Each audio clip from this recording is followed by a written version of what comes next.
Octobre 1939, la victoire de l'Allemagne nazie sur la Pologne ébranle le monde. Dans Berlin pavoisé, la Wehrmacht victorieuse défile devant le chef du Troisième Reich, Adolf Hitler. Fantassins, cavaliers, aviateurs, parachutistes, tankistes et marins ont offert une victoire rapide et facile à leur Führer. Mais l'esprit de celui-ci est déjà occupé par une nouvelle conquête, celle de la France.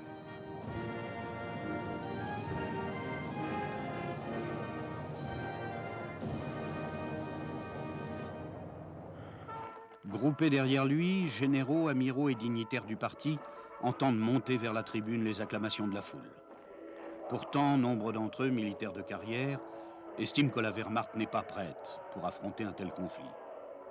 L'ancien caporal de la Grande Guerre veut leur démontrer que son armée, ses soldats, sont cependant capables de vaincre.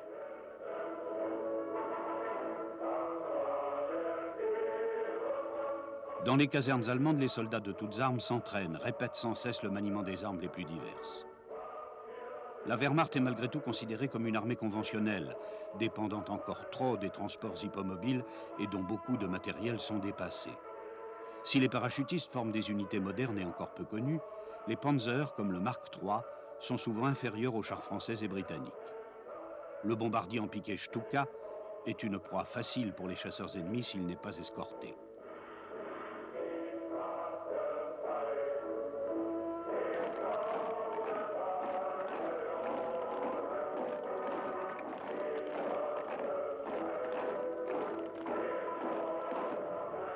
Mais cette faiblesse matérielle est largement compensée par une maîtrise stratégique et tactique exceptionnelle qui met les généraux allemands au-dessus de leurs homologues européens.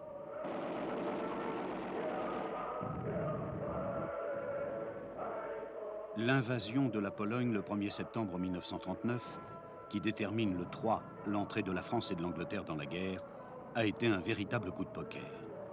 Le flanc gauche de la Wehrmacht est en effet pratiquement à découvert et une vigoureuse attaque de l'armée française, d'ailleurs redoutée par les généraux allemands, pourrait facilement renverser la situation.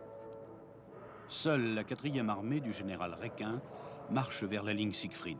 Sa progression est stoppée par l'état-major le 12 septembre. À l'autre bout du front, les Panzers ont rapidement raison de la résistance des Polonais, braves mais mal commandés, mal armés et mal entraînés. Les vagues de bombardiers et de chasseurs détruisent les villes, les villages, les routes, les terrains d'aviation et les usines. En 4 semaines, le pays est à genoux. Les Allemands ont capturé 649 000 prisonniers et n'ont perdu que 8 000 hommes. Les soldats qui défilent dans Varsovie conquise ont mérité leur croix de fer. Mais leurs chefs savent qu'il faut profiter de la victoire. On sait qu'Hitler envisage de lancer très vite son plan jaune, l'invasion de la France. La date, on ne la connaît pas, mais elle se situe peut-être dans quelques semaines.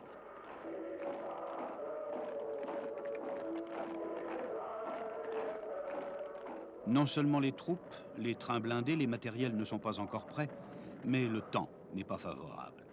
La météo contraint Hitler à reporter sans cesse l'attaque. Le Führer reçoit régulièrement ses généraux au Berghof, comme ici Dietl, le célèbre chef des troupes de montagne qui ont combattu Français et Anglais à Narvik. Tout en discutant avec le Führer dans la grande salle panoramique du Berghof, Dietl se doute que les Alliés risquent de mettre à profit le délai que leur laisse Hitler et de prendre l'initiative. La stratégie de la Wehrmacht est tout entière contenue dans ce fameux plan jaune, conçu par le général von Manstein, qui préconise le passage en force à travers les Ardennes, suivi du coup de faux, consistant à se rabattre d'un seul coup vers l'ouest en refoulant Français, Belges et Britanniques vers la mer, afin de les anéantir. La réussite de ce plan audacieux repose essentiellement sur la rapidité de son exécution. Sur la surprise aussi, car aucun général français ne s'attend à une attaque par le massif forestier des Ardennes, réputé infranchissable pour les unités blindées. Manstein et Guderian, le célèbre théoricien des Panzers, pensent et vont prouver le contraire. Le plan débute par un assaut puissant mais conventionnel sur les Pays-Bas, incluant notamment les parachutistes et les forces aériennes de Göring, qui se donnent un rôle essentiel auprès de Hitler. Au sol, les chars fonceront à travers la forêt avant de se rabattre vers la mer. Dans l'esprit du chef de la Wehrmacht, les lignes alliées seront alors trop allongées pour résister et elles se désintégreront sous les coups de boutoir des divisions blindées.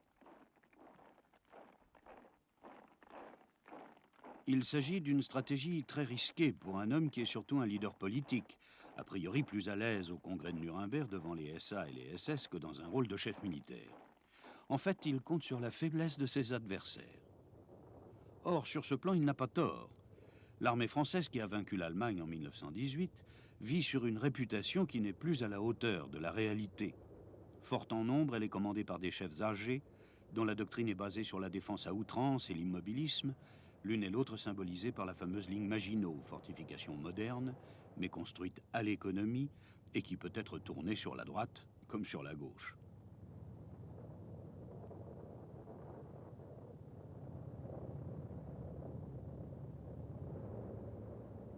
Le corps des officiers de carrière comprend d'excellents éléments, mais l'initiative y est mal vue, y compris aux échelons supérieurs. Ainsi, les vues novatrices d'un colonel de Gaulle, partisan acharné des chars, et que l'on voit ici présenter son régiment au président Albert Lebrun, sont considérées comme révolutionnaires et à ce titre négligées.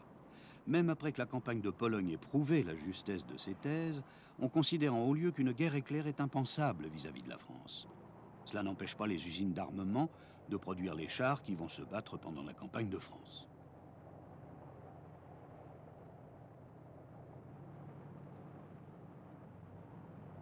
Les affiches de la mobilisation générale apparaissent dans une atmosphère de défiance vis-à-vis d'un gouvernement déconsidéré. Pour beaucoup d'ouvriers, cette guerre est avant tout une guerre capitaliste, ainsi que le répètent les messages de propagande allemande par-dessus le Rhin. Quant aux classes plus favorisées, elles ont tendance à reprocher à l'Angleterre d'entraîner la France dans un conflit sans issue. Enfin, les souvenirs de la Première Guerre mondiale prédisposent mal civils et militaires aux perspectives d'un nouveau conflit.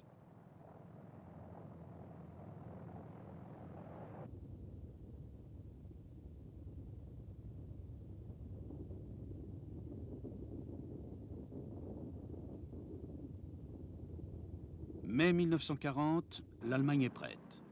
Avions et panzers sortent par milliers de ses usines. Au moment même où la Wehrmacht s'apprête à attaquer, le gouvernement de Paul Reynaud tombe.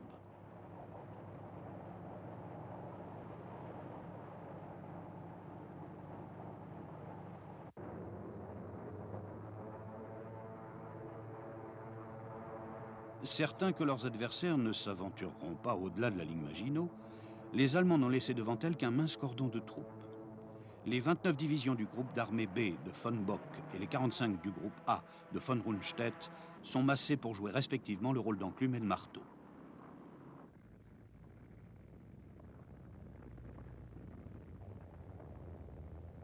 Les 2475 chars français, on ne le sait pas assez, sont plus nombreux et plus modernes que les 1728 Panzer équipant les 6 Panzerdivisionen. Le char Somme A est de loin le meilleur, mieux armé et mieux blindé que le Panzer III.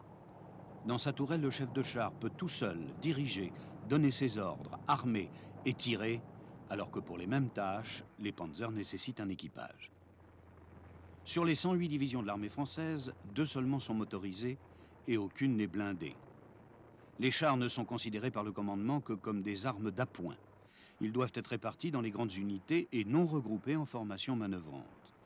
Les chars Renault, Hotchkiss et Somme, tout comme les armes antiaériennes et les chenillettes, sont fabriqués en grand nombre, mais ils sont aussi exportés et manqueront au moment où il le faudra.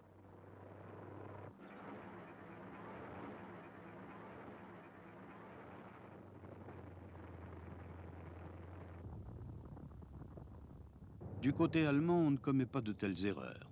Ainsi, le canon Flak de 88 mm, l'un des canons antiaériens les plus efficaces de la guerre, s'est révélé en Espagne une arme formidable contre les chars.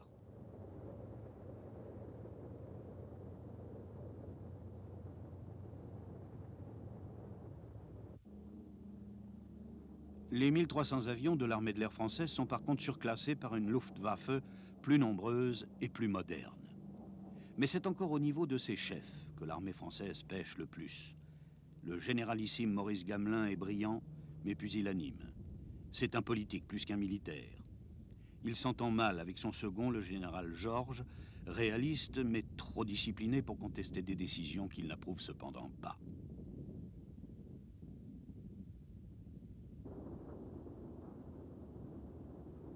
Toute la stratégie française ne repose décidément que sur la ligne Maginot, dont les 465 km longent une partie de la frontière et s'arrêtent près du Luxembourg.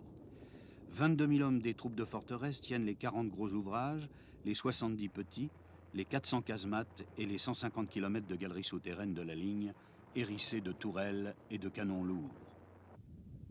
Au-delà de cette ligne fortifiée, qu'il est apparemment facile de contourner, on trouve l'obstacle naturel des Ardennes et la ville de Sedan, précédant immédiatement la Belgique.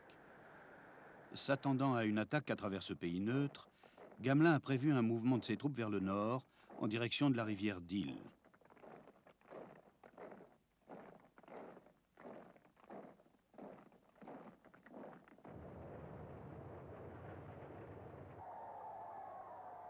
Gamelin compte aussi sur le corps expéditionnaire anglais, la BEF, British Expeditionary Force, commandée par Lord Gort.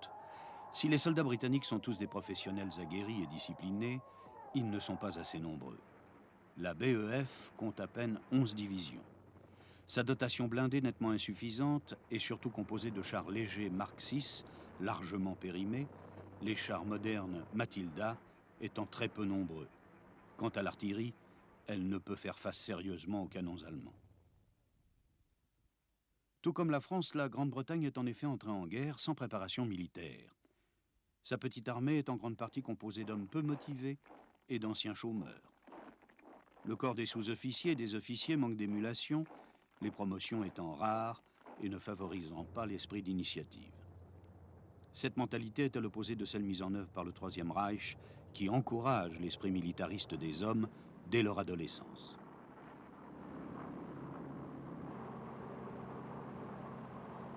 Seule la Royal Navy, arme traditionnelle de l'Angleterre, mais aussi la Royal Air Force, font l'objet de l'attention du haut commandement britannique. Le bombardement stratégique est largement prôné dans les états-majors. Pourtant, les bombardiers sont pour la plupart lents et vulnérables. Par contre, les chasseurs, notamment les Hurricane et les Spitfire, sont très performants et vont bientôt le prouver.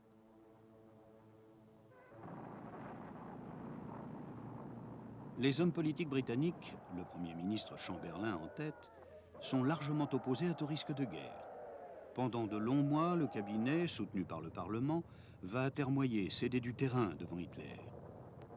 Le peuple anglais, lui, accepte de moins en moins cette faiblesse politique. Insensiblement, il entre dans la guerre non seulement avec le départ des soldats vers un front pour l'instant limité à celui que tient la BEF en France, dans la région d'Arras, mais en prenant toutes les mesures permettant d'éloigner les enfants des grandes villes.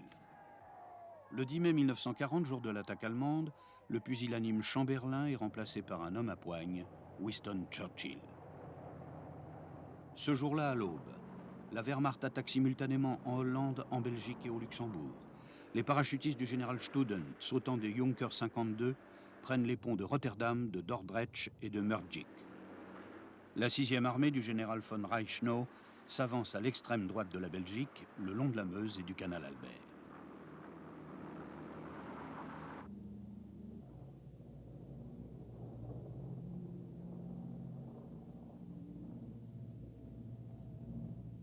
Les parachutistes jouent un rôle essentiel dans la réussite de cette attaque surprise. C'est essentiellement à leur action que 2 jours plus tard sera due la reddition de la Hollande.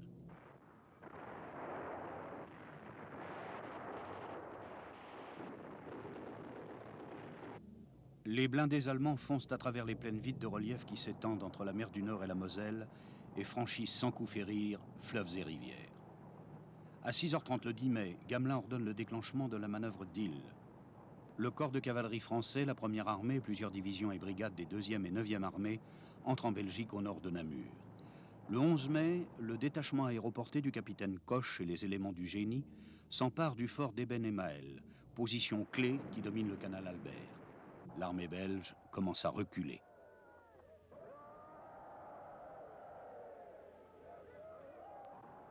Abandonnant leur position d'attente, les troupes françaises du général Billotte et les Anglais de la BEF se portent au secours de leurs alliés belges. Ce n'est pas là cependant, mais sur la Meuse, que tout va se jouer.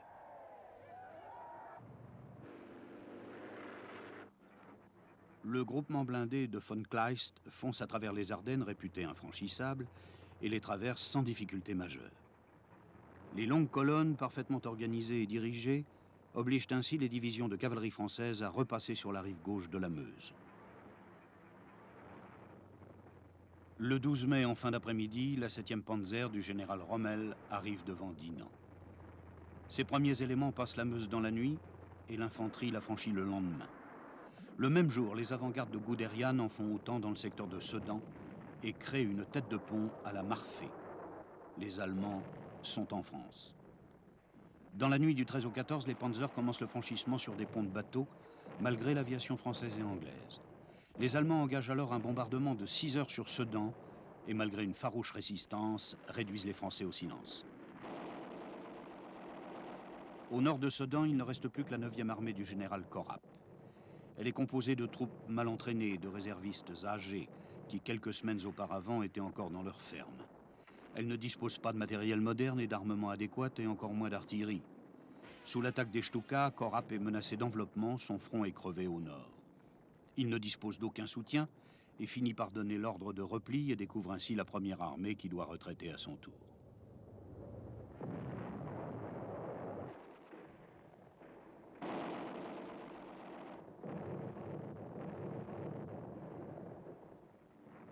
Une large brèche existe maintenant entre Dinant et Sedan.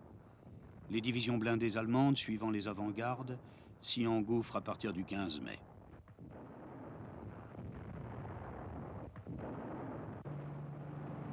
Illustre parfaitement l'affrontement de deux conceptions opposées de la guerre.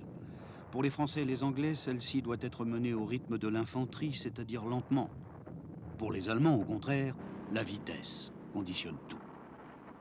C'est pourquoi non seulement les blindés sont privilégiés dans la stratégie du haut commandement, mais encore ils emportent leur propre carburant, ce qui les rend indépendants. Ils sont en outre équipés de radios permettant aux commandants de détachement de communiquer à tout instant avec leur chef de char. Au contraire, les cadres des blindés français et britanniques ne peuvent utiliser qu'un réseau téléphonique très endommagé par la guerre et des estafettes soumises à tous les risques. La pratique du commandement diffère également. Les Allemands pratiquent une large délégation et communiquent très vite, leurs adversaires étant obligés d'attendre la confirmation des ordres reçus, parfois d'une très longue distance et par des moyens peu sûrs. Tout cela sur un champ de bataille sillonné par d'interminables colonnes de réfugiés gênant les mouvements.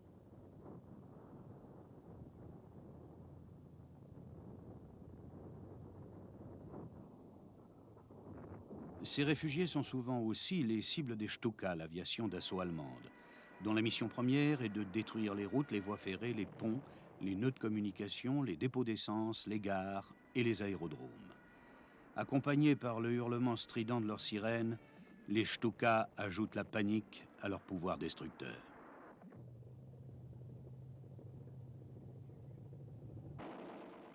Les Britanniques de la BEF sont partiellement engagés auprès des unités françaises dans le secteur limité par Louvain et la Wavre.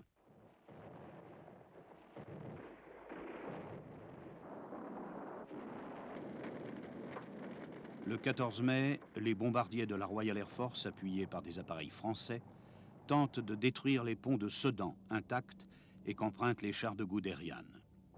Mais la Flak les attend. Elle abat 85 appareils, dont 46 appartenant aux unités avancées de la RAF stationnées en France.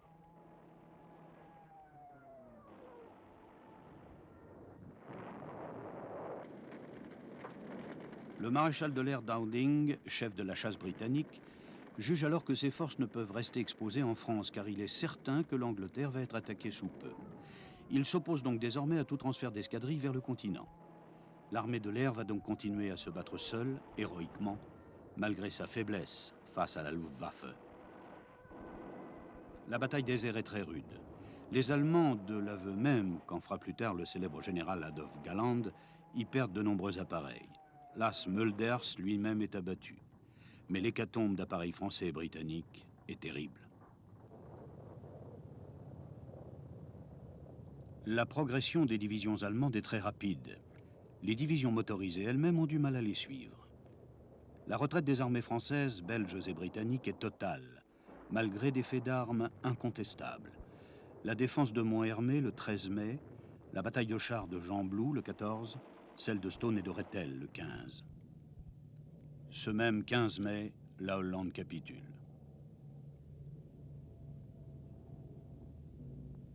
On s'attend à ce que l'armée allemande fonce sur Paris. Il n'en est rien. Exécutant à la lettre le fameux coup de faux préconisé par le général von Manstein, les panzers de Guderian roulent à toute vitesse vers la mer, à l'ouest. Ils foncent en traversant les champs de bataille de l'autre guerre, réveillant des souvenirs chez les combattants allemands qui y avaient participé. Au-dessus des colonnes blindées, les Stuka plongent sur les routes encombrées d'unités françaises en retraite et de réfugiés, fuyant par dizaines de milliers les zones envahies. Le bruit court que des agents de la 5e colonne facilitent l'avance des Allemands et la gendarmerie française arrête de nombreux suspects, en fusille même quelques-uns.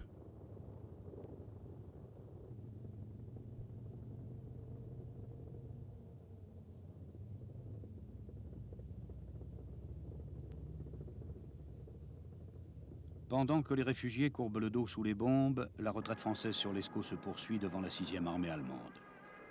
Le groupe d'armée A, le groupement du général Hoth et le 19e corps blindé s'ouvrent un passage de 100 km vers l'ouest.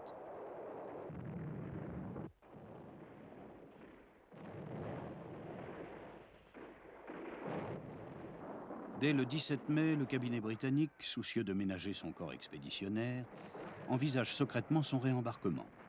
Le 19, au moment même où il envisageait une contre-attaque, Gamelin est remplacé par le général Weygand, rappelé d'urgence de Syrie. Les Allemands, avançant inexorablement, font prisonnier de nombreux Anglais.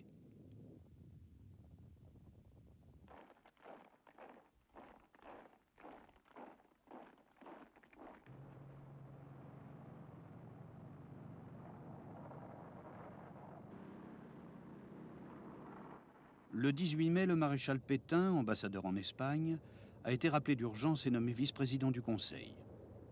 Il est convaincu de l'inéluctabilité de la défaite et en rejette la responsabilité immédiate sur les Anglais. Quittant Franco, il lui confie « Mon pays est battu, je retourne arranger la paix ». Les prisonniers français se comptent par milliers. Et pourtant, au milieu d'une atmosphère défaitiste, des troupes se battent encore et de jeunes officiers appellent à grands cris la contre-attaque, tels ceux de l'école de cavalerie de Saumur, qui vont bientôt commander leurs élèves sur la Loire. Le général de Gaulle lance sa 4e DCR en cours de formation sur le flanc des Allemands entre Montcornet et Crécy. Une attaque audacieuse, mais sans lendemain.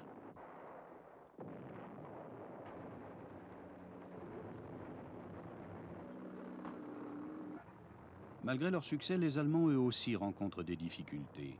Hitler et plusieurs membres de son état-major, presque effrayés par cette victoire trop facile et inquiets d'une éventuelle réplique franco-britannique, arrêtent par 2 fois Guderian qui fonce en tête du 19e corps blindé. Le 20 mai, enfin, malgré les routes encombrées, ces panzers atteignent Abbeville et la mer, créant 2 têtes de pont au sud de la Somme. Puis ils se dirigent sur Boulogne et Calais.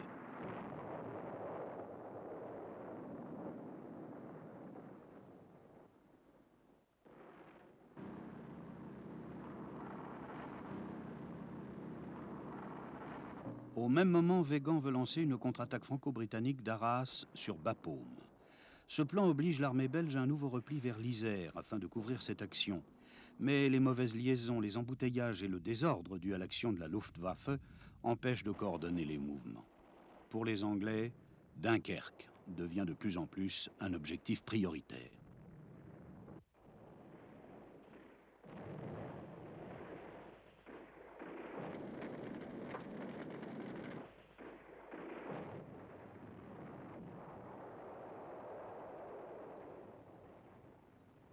Churchill fait de fréquents passages en France. Au cours de l'un d'entre eux, le 20 mai, il donne l'ordre à Lord Gort de lancer une contre-attaque au sud d'Arras. Les Allemands continuent à s'infiltrer, négligeant tous les obstacles. Les soldats du corps expéditionnaire britannique vont prouver de quoi ils sont encore capables. Le 21, 2 divisions incomplètes soutenues par des chars Matilda, mais sans couverture aérienne sérieuse, inflige des pertes sensibles à la 7e Panzer de Rommel, qui croit se trouver devant 5 divisions. Mais le 19e corps blindé allemand reprend rapidement l'offensive sur Boulogne et menace le BEF d'encerclement total.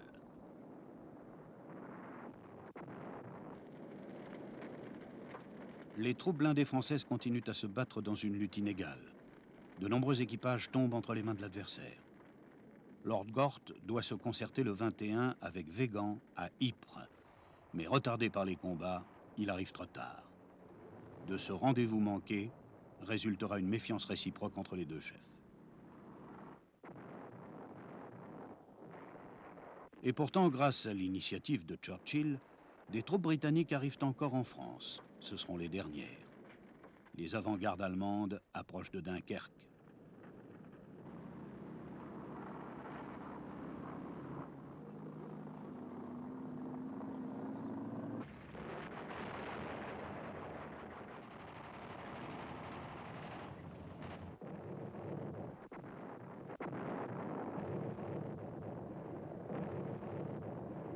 Au large, les vaisseaux de guerre anglais tirent maintenant directement sur les Allemands visibles sur les côtes. Les soldats du BEF marchent aussi vite que possible vers Dunkerque, d'où Lord Gort, il ne s'en cache plus, veut évacuer son corps expéditionnaire vers l'Angleterre.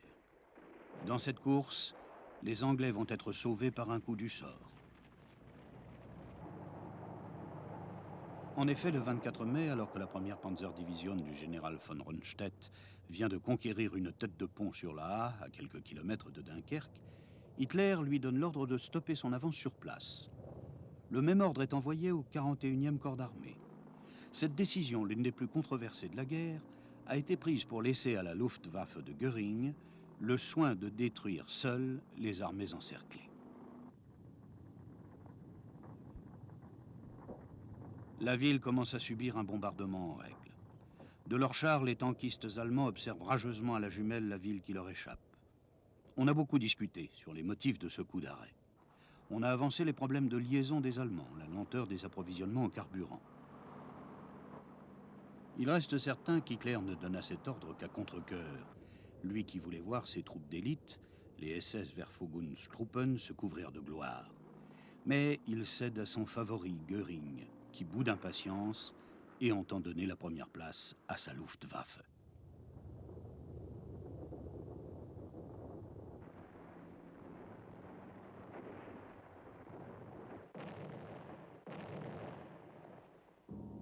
Et celle-ci attaque, en effet, avec les chasseurs Messerschmitt et Focke-Wulf et les bombardiers légers Junker 88, mais elle n'obtiendra aucun résultat tangible. Le 26 mai, l'ordre sera annulé. Il sera trop tard. La poche de défense organisée dès le 20 mai par Lord Gort autour de Dunkerque est basée sur une ligne de résistance utilisant les canaux reliant les rivières importantes, l'Escaut, la Scarpe, la Deule et la Aa. Le camp retranché est défendu à l'ouest par les Français de la 68e division d'infanterie et au sud par des éléments des 1er et 2e corps d'armée britanniques. Le 26 mai, Lord Gort reçoit l'ordre formel de commencer l'opération Dynamo. On ne pensait pas pouvoir sauver plus de 50 000 hommes sur les 200 000 Anglais et Français déjà regroupés sur les plages. Depuis le 17, près de 30 000 hommes des services arrière avaient été embarqués à Boulogne.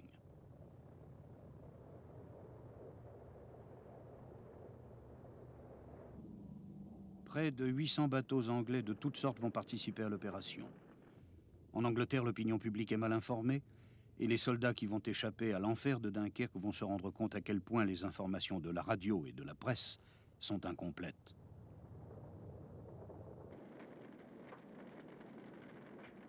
En arrière de la poche, les combats se poursuivent. Les Allemands ne rencontrent aucune résistance devant eux, sinon au cours de combats sporadiques, n'engageant que des effectifs limités.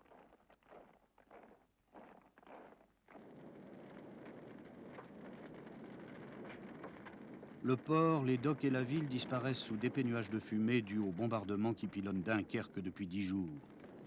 Le 27, les vagues de 30 à 40 bombardiers se succèdent de 7 h du matin à 7 h du soir. Elles coulent plusieurs navires dans le port ou aux abords de celui-ci.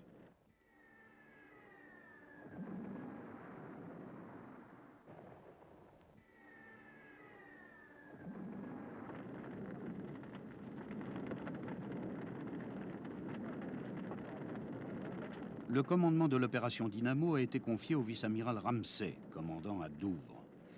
C'est de là que partent les 40 destroyers et les 120 bateaux de passagers et de pêche en direction de la côte française. L'opération commence mal. Les bateaux ne peuvent accéder qu'au port extérieur et seulement à marée haute. Une fois à proximité des côtes, ils sont pris sous le feu des batteries allemandes. Les hommes s'accumulent sur les plages encombrées. Le premier jour, seuls 7600 d'entre eux peuvent être évacués.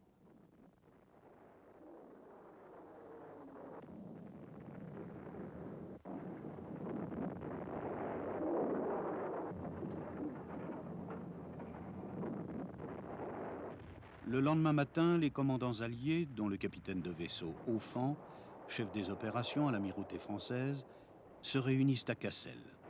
Ils décident de consolider la tête de pont. Les troupes anglaises et françaises continuent d'affluer en bon ordre, mais de moins en moins disciplinées. Les fantassins du général Beaufrère et des éléments du secteur fortifié des Flandres assurent la plus grande partie de la défense. Ils ignorent encore que les Anglais des 1er et 2e corps, qui les appuient au sud, ont reçu l'ordre de se retirer progressivement. Sur les plages, les Anglais commencent à détruire matériel, armes, véhicules et équipements. Les leurs, mais aussi parfois ceux des Français.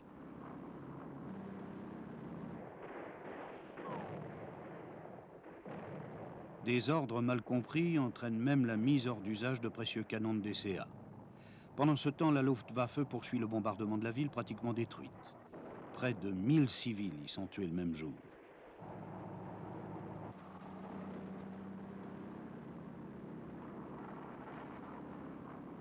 La Royal Air Force ne se manifeste pratiquement pas. Seuls quelques squadrons survolent de temps à autre le champ de bataille. Ils ne restent pas longtemps. Danding leur a donné l'ordre de n'attaquer les Allemands qu'avant leur arrivée sur la tête de pont et au moment de leur départ. Mais cela, les soldats sur la plage ne le savent pas et la colère gronde.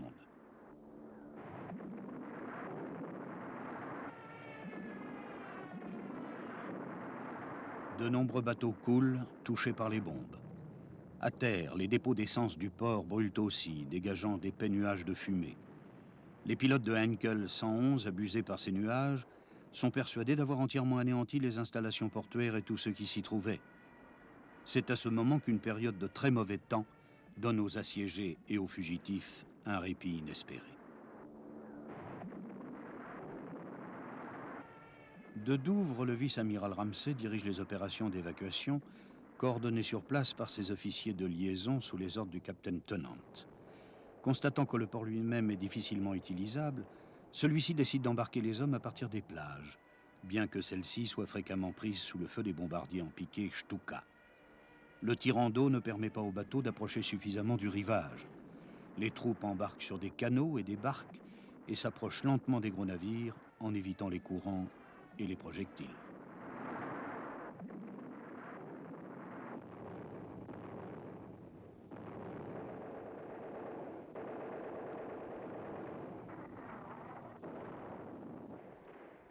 Une fois à bord, les soldats respirent un peu.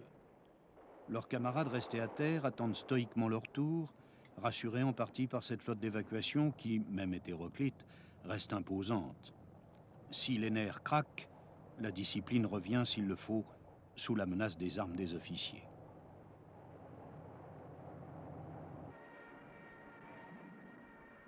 Les Français sont évacués au même titre que les Britanniques et leur foule, quoique moins nombreuse, encombre les ponts des bateaux surchargés. Faute de radio, les liaisons entre la flotte et la plage utilisent uniquement le morse des sémaphores. Dès le second jour, 12 000 hommes sont évacués par le port et 6 000 par les plages. Mais Ramsay trouve que les choses vont trop lentement. Certaines embarcations sont pleines à ras-bord, d'autres presque vides. On découvre 2 môles qui avancent loin dans la mer de chaque côté du port. Ces 2 constructions en bois ont surtout pour vocation de servir de brise-lames et ne sont pas faites pour que des bateaux y accostent. La mer passe entre les piles et les vagues y déferlent de plusieurs mètres. Pour les pilotes des navires et les marins, ces môles deviennent rapidement un cauchemar. Et pourtant, le 27 mai au soir, 200 000 hommes ont réussi à embarquer en partant de cet endroit dangereux entre tous.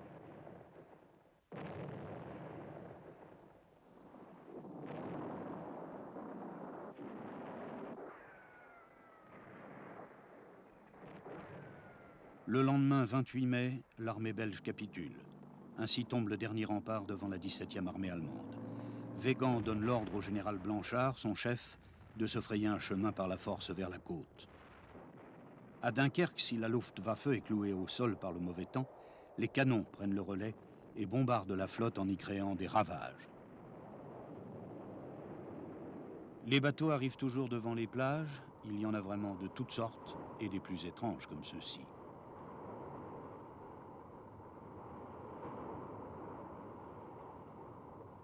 L'évacuation se poursuit cependant. Dans la seule journée du 31 mai, on réussit à embarquer 68 000 hommes. Mais le danger est toujours là. Si la flotte de haute mer allemande est trop loin, en Norvège, les vedettes rapides de la Kriegsmarine, appuyées par les escadrilles de chasseurs, foncent vers Dunkerque. Les Stuka, surtout, attaquent à nouveau sans relâche, envoyant de nombreux bateaux par le fond, avec leur chargement humain, qui ne peut souvent qu'être partiellement sauvé. Le 29 mai, 4 destroyers sont coulés en pleine opération d'évacuation. Le bruit court que leurs épaves bloquent le port.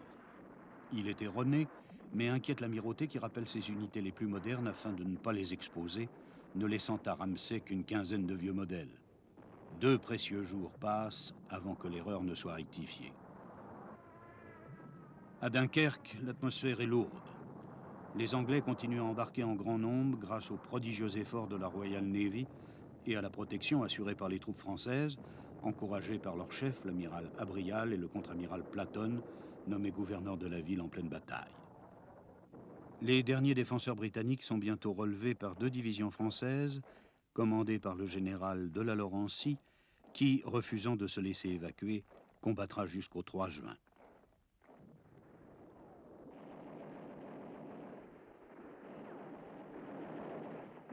À la fin du mois, Churchill, alarmé par la différence entre le nombre de Britanniques et de Français évacués, demande au Conseil de guerre allié réuni à Paris que les soldats des 2 nations quittent Dunkerque la main dans la main.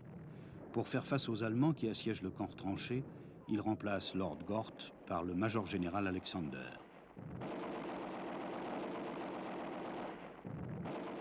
Jusqu'alors, et bien que de nombreux marins civils se soient portés volontaires, l'opération Dynamo a été entièrement exécutée par la Royal Navy. Elle est même cachée au peuple anglais. Le 31 mai, les informations de la BBC sont presque entièrement consacrées aux émeutes anti-allemandes de Buenos Aires. Cependant, le lendemain à 18h, le peuple britannique commence à soupçonner quelque chose.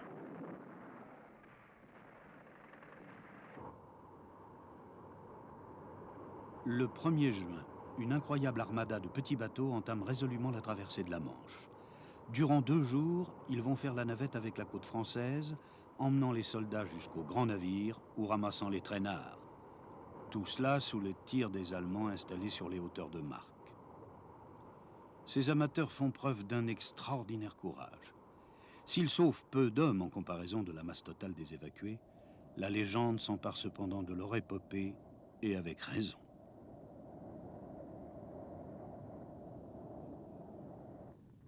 Les plages et les bords de mer de Dunkerque sont envahis de matériel, de véhicules et d'armes abandonnées. Les troupes qui restent en arrière pour retarder l'avance allemande sont épuisées. Mais les soldats du Troisième Reich, bien que victorieux, sont aussi fortement éprouvés. Ils sont à court d'eau, de vivres et de munitions.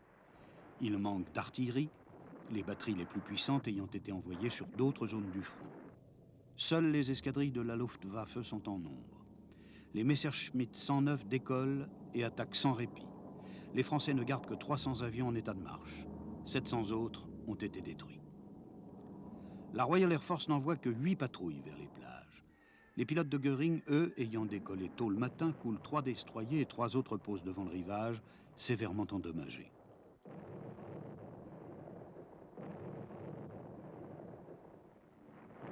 Ramsay donne alors l'ordre d'interrompre les navigations de jour. À minuit, 65 000 hommes ont cependant été évacués. Le lendemain, ce chiffre tombe à 26 000. Malgré cela, les Anglais peuvent envoyer le message suivant: corps expéditionnaire britannique évacué.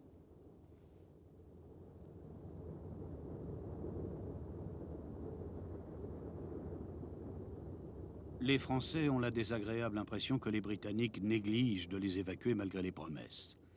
Il est vrai que si les soldats anglais sont prioritaires, ils sont aussi les plus nombreux. Mais l'amirauté britannique parvient à embarquer un grand nombre de soldats français, 50 000 les 1er et 2 juin. On y voit toutes les armes, tous les grades, mais les visages, harassés de fatigue, sont les mêmes. Le 4 juin, dernier jour de Dynamo, 342 618 soldats alliés ont été évacués. Moins de 40 000 hommes restent aux mains de l'ennemi sur le total d'environ 400 000 que la percée allemande avait isolés au nord de la ligne Sedan-Abbeville. Ce jour-là, les Allemands entrent dans la ville Ils vont y rester 5 ans. L'armée française compte encore à cette date 1,5 million d'hommes capables de continuer le combat, même si des centaines de milliers de prisonniers marchent sur la route de la captivité.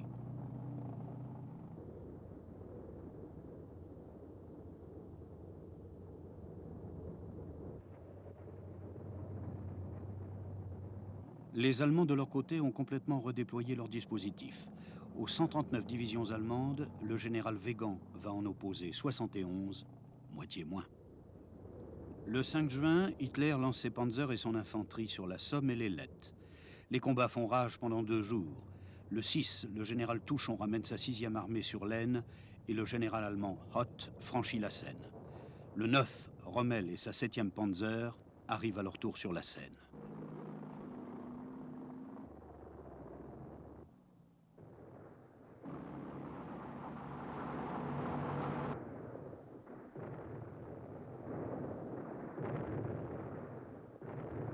Au nord, malgré les succès passagers des généraux Aublay et Delattre sur l'Argonne et à Rethel, les Allemands, dotés d'une impressionnante artillerie, créent une tête de pont. L'armée française abandonne l'Aisne et se replie en Champagne. Les obus pilonnent la ligne Maginot, encerclée et menacée par Guderian, mais encore tenue par le 2e groupe d'armées. À Paris, le gouvernement montre son affolement. Le général Weygand est parfaitement conscient que la partie est jouée. Le 10 juin, alors que les troupes allemandes se répandent sur toutes les routes, franchissent toutes les rivières, Paris est évacué. Le gouvernement se transporte à Bordeaux. Le 13, au Conseil des ministres, Weygand se prononce pour la cessation des hostilités.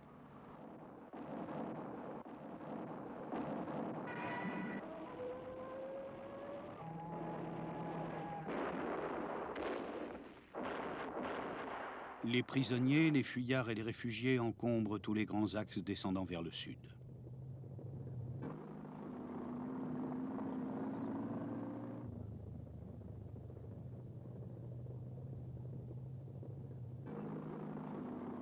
Le 23 juin 1940, au petit matin, Hitler arrive seul à Paris pour visiter la ville lumière. Il est accompagné d'un petit groupe, parmi lesquels l'architecte Albert Speer et le sculpteur Arno Breker. La capitale est déserte. 3 jours auparavant, Mussolini, qui était resté jusqu'ici dans une prudente réserve, a déclaré à son tour la guerre à la France et attaqué dans les Alpes. Malgré les rodomontades du Duce, l'armée italienne va se heurter aux troupes de montagne et de forteresses aguerries commandées par le général Olry. Avec ses 3 divisions de série B, celui-ci va contenir brillamment son adversaire, et seule l'arrivée des troupes blindées allemandes du général Höppner l'obligera à cesser le combat malgré ses succès. Les Français, Parisiens et provinciaux voient entrer le vainqueur dans la capitale et dans de nombreuses villes au nord de la Loire. À Bordeaux, Paul Reynaud, président du Conseil, tente de convaincre ses collègues de passer en Afrique du Nord pour continuer la lutte.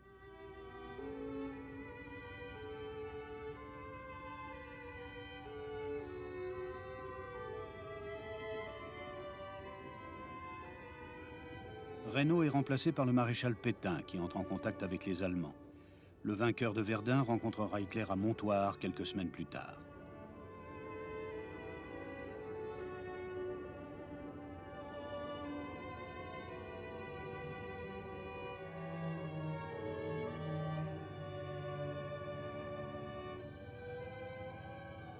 À Londres, où il est retourné à la suite d'une mission officielle confiée par le gouvernement, le général de Gaulle a créé la France libre et lancé son célèbre appel du 18 juin, qu'en vérité peu de Français entendent. Si l'armée française est vaincue, la flotte, elle, demeure intacte. Elle va devenir un enjeu essentiel, notamment pour l'Angleterre, qui redoute de la voir tomber entre les mains des Allemands.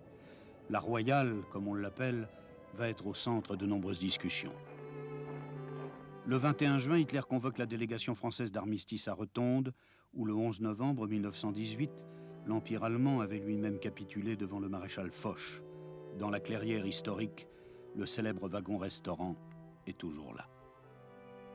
C'est là aussi que le Führer du Troisième Reich a tenu à savourer sa victoire. Entouré des grands chefs de l'armée, de la Luftwaffe et de la Kriegsmarine, il y attend les plénipotentiaires emmenés par le général Huntzinger et l'ambassadeur Léon Noël. C'est après qu'Hitler ira contempler Paris du haut du Trocadéro. La France est coupée en deux par la ligne de démarcation.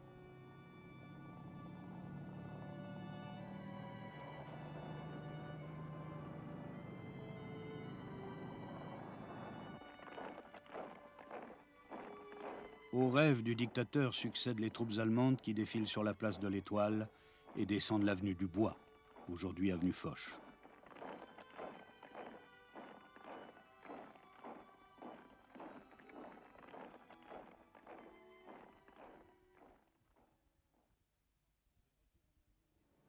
Le retour en Allemagne est un triomphe.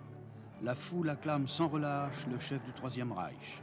La honte du traité de Versailles est effacée pour le peuple allemand. Jamais plus Hitler ne connaîtra un tel enthousiasme.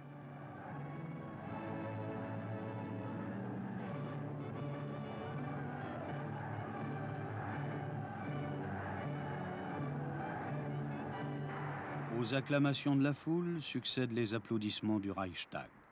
Mais pour Hitler, la guerre n'est pas achevée. Il explique à ses généraux, groupés autour des cartes, qu'après la victoire sur l'Angleterre, qui pour lui ne fait aucun doute, il faudra encore aller plus loin, mais cette fois-ci vers l'Est.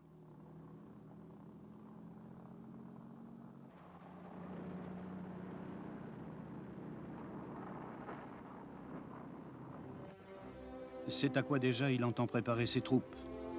Il dispose déjà de corps d'élite, telle cette fameuse Waffen-SS, dont les blindés défilent ici à Paris, devant leur chef Sepp Dietrich et l'Obergruppenführer Hauser, accompagnés du Feldmaréchal von Rundstedt. L'année à venir va être entièrement occupée par la préparation de ce qui sera l'opération Barbarossa.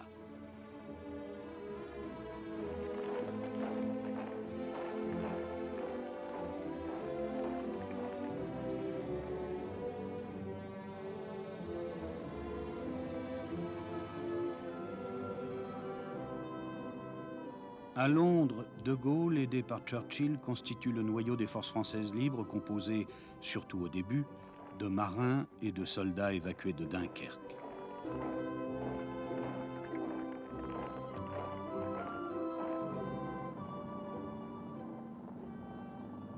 La population britannique entre réellement dans la spirale de la guerre. La bataille d'Angleterre a commencé dès le lendemain de l'opération Dynamo. Spitfire et Hurricane entament ce combat historique contre la Luftwaffe, dont les chasseurs et les bombardiers ont pour mission d'anéantir la résistance anglaise. Cette bataille va durer jusqu'en octobre 1940 et s'achèvera par la défaite allemande.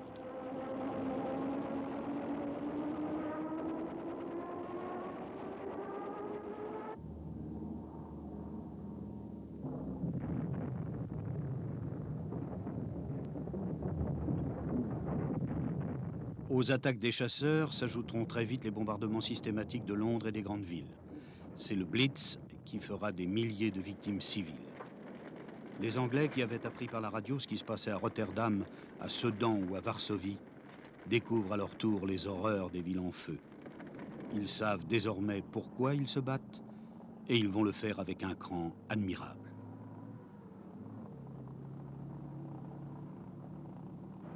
Un cran que saluera Churchill lui-même dans un discours devant le cabinet de guerre. Discours diffusé au peuple britannique qui s'y reconnaîtra tout entier. And if driven to desperate hazards, he attempts the invasion of the British Isles, as well he may. We shall not flinch from the supreme trial. Lift up your hearts. All will come right. Out of the depths of sorrow and of sacrifice will be born again the glory of mankind.